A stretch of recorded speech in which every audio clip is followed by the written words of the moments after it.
नमस्ते दोस्तों। 2025 में ग्लोबल शेयर मार्केट्स ने जब तेजी दिखाई, तब क्या हुआ हमारे इंडियन मार्केट के साथ?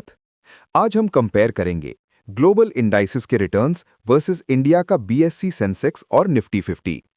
अगर आप ट्रेडर या इन्वेस्टर हैं, ये वीडियो आपके लिए है। चलिए शुरू करते हैं।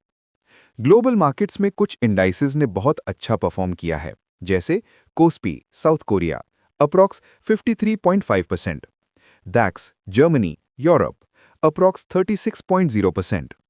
Hang Seng Index, Hong Kong, China region, approx 34.7%.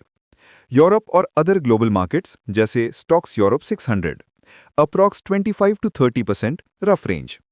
ये रिटर्न्स यूएस डॉलर टर्म्स में हैं, ताकि डिफरेंट करेंसीज के इफेक्ट को नॉर्मलाइज किया जा सके। इसका मतलब अगर किसी ने 2025 में ग्लोबल इंडाइसेस में पैसे इन्वेस्ट किए, उनको इजीली 30 to 50% तक रिटर्न मिल सकता था, डिपेंडिंग कि उन्होंने किस रीजन या इंडेक्स में इन्वेस्ट किया।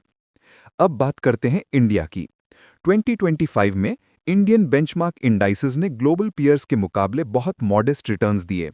रिपोर्टेड है कि सेंसेक्स 2025 यूएस डॉलर बेसिस में लगभग 1.9% रिटर्न दे पाया और निफ्टी 50 भी इस रेंज के करीब था।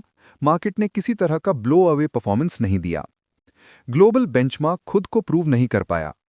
कहीं कहीं देखा गया कि इंडिया 2025 के वर्स्ट परफॉर्मर मार्केट्स में शामिल हुआ वर्ल्ड वाइड, स्पेशली जब ग्लोबल मार्केट्स ने 30 to 50% रिटर्न्स दिए थे।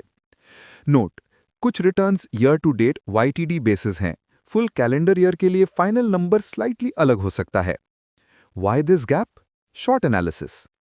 ग्लोबल मार्केट्स में जहां स्ट्रॉन्ग रैलीज थी, Europe, South Korea, China region में वैल्यूएशन सही थी, ग्लोबल लिक्विडिटी अच्छी थी।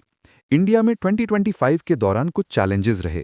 अर्निंग्स ग्रोथ स्लो थी, foreign fund outflow, valuation pressure, domestic macro uncertainty, इसलिए रैली उतनी तेज नहीं हो पाई। ऑल्सो ग्लोबल इंडाइसेस डाइवर्सिफाइड हैं across many sectors and geographies. अगर एक रीजन अंडर परफॉर्म भी करे तो दूसरा कॉम्पनसेट कर देता है। इंडिया सिर्फ अपनी डोमेस्टिक इकोनॉमी और सेंटिमेंट पे डिपेंड करता है, इस रिस्क का इम्पैक्ट ज्यादा होता है। Implication for investors. अगर आप डाइवर्सिफाई करते, मतलब सिर्फ इंडिया पे नहीं बल्कि ग्लोबल मार्केट्स में भी इन्वेस्ट करते, तो 2025 जैसे साल में आपको काफी बेटर रिटर्न्स मिल सकते थे।